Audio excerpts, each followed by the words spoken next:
20 November 2025 થી અમદાવાદ, ગાંધીનગર અને રાજકોટમાં શરૂ થઈ રહી છે ભારત ટેક્સી. ભારતની પહેલી કોઓપરેટિવ કેબ સર્વિસ. આ ઓલા અને ઉબેર જેવી પ્રાઇવેટ કંપનીને સીધી ટક્કર આપશે. પણ આ ટેક્સી અલગ કેમ છે? તો પહેલું, ડ્રાઈવર્સને કોઈ કમિશન નહીં ચૂકવવું પડે, બસ નાનકડી મંથલી મેમ્બરશિપ ફી.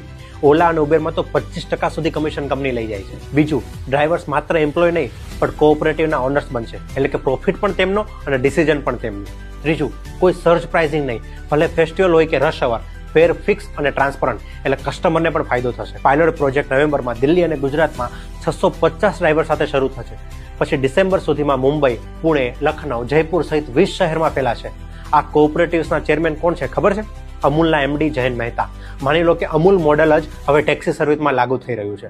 એટલે આ માત્ર ટેક્સી સર્વિસ નથી, આ એક મૂવમેન્ટ છે જ્યાં ડ્રાઈવર્સ પોતાનો બિઝનેસ ચલાવશે, કોર્પોરેટ્સ નહીં. તમને શું લાગે છે, સરકારનો આ પ્રોજેક્ટ સફળ રહેશે?